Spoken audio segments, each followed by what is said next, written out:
Well, if the number of Nigerians that have registered to vote is anything to go by, then it would be safe to say that there is more consciousness among the electorates in the country. And now to review the process so far made by INEC in the distribution of permanent voter cards, our correspondent Linda Kigbe is right there in Abuja. She joins us now with the Chief Press Secretary to INEC to bring us to speed on the progress so far with the voters' cards. The issuance and distribution of the permanent voters' cards is the Chief Press Secretary to the INEC Chairman, Mr. Kayode Idowu. Mr. Idowu, you're welcome to the studio. Thank you, Linda. Now, we understand that so far, 12 states have benefited from the voters' cards distribution by INEC. But in some states, there are complaints, one of which is of slow distribution process. And like we saw in the last report, some have also complained about lack of publicity. Bring us up to speed what the Commission has done so far in this second phase, which started on Friday. Yeah, in the second phase, we conducted the exercise in 11 states and the FCT, which is the 12th. And like has been said in the report, the exercise in all the other states ended today, except in FCT, where there has been a 2-day extension. And the case of the FCT is peculiar. Friday when we started, there was heavy rains in the territory, such that very little was achieved. And as at today, it was obvious that the number of cards that have been collected are quite too few for comfort. And so the Commission has decided to extend the distribution by 2 days in just FCT. The FCT. In just the FCT. But we did the best we could in terms of publicity, really. I am aware that all the states, virtually in all the states where we did this exercise, the RECs held stakeholder meetings, advocacy visits to interest groups in those communities and states. Even in Abuja here, you find our posters, our vans going around the town announcing the exercise. So I think that it's a question of possibly some people didn't pay attention to it. If there was a challenge with knowing that something like that was going on, but we did make give it some publicity. Now let's look at the time frame. Just 3 days of collection, and you're saying that you're just extending it for the FCT. Why are other the collection not extended in other states, the other 11 states? Why just the FCT?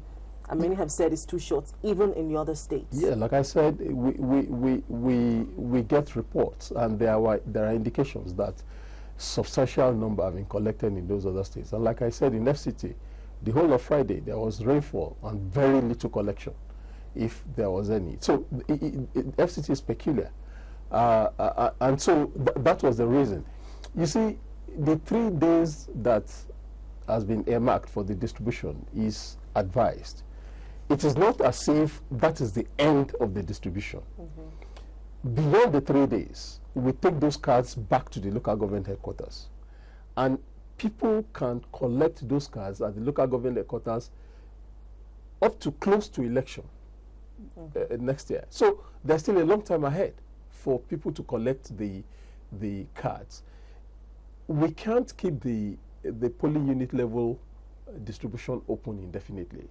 Number one, there are cost implications for that, because that means you maintain manpower at all those polling units for those number of days, and that translates to a huge cost. So if you can't pick up your cards now, you can still go back. Sure, you have some time to pick it up at the local government office. In all the 12 states. In all the 12 states. Okay. Now, a few people who registered in 2011, some have died, while some have relocated. What happens to this group? For those who died, you see, that's why INEC insists on personal collection. Proxy collection is not allowed.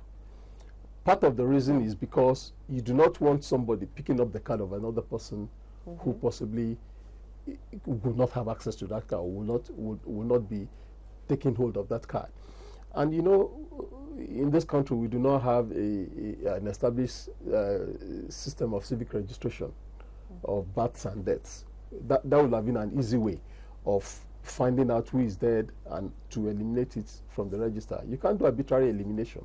So all you can do is to insist that people come personally to collect the card, and then whoever does not show up apparently isn't available to collect the card, or is not ready yet to collect the card.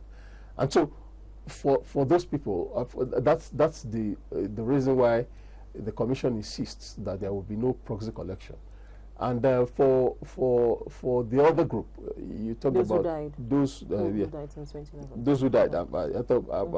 Then those who do not have not registered, or maybe they did not find their name in the register that is displayed now. There's no problem at all. We are starting the continuous voter registration on Wednesday. That's on the 20th. That continuous voter registration is for 3 categories of people: those who turned 18 since the last registration, those who were 18 as at the time we registered the last time, but for whatever reason didn't come out to register, and then those who did register, but when they looked in the register that is pasted, they could not find their names. What that means is that there is a challenge with the data, because the register that is pasted is the optimized register, where all the data of every individual is captured, including a minimum of 2 fingerprints on each hand. If there is anybody's data who does not contain at least 2 fingerprints on each hand, then such record will be invalidated, and such a person will have to come out again to get registered. All right. Thank you very much, Mr. Kayode Idowu, for joining us on the news at 10. Thank you, Linda. Now that's all from Abuja. Back to you, Amachi. Thanks a lot, Linda.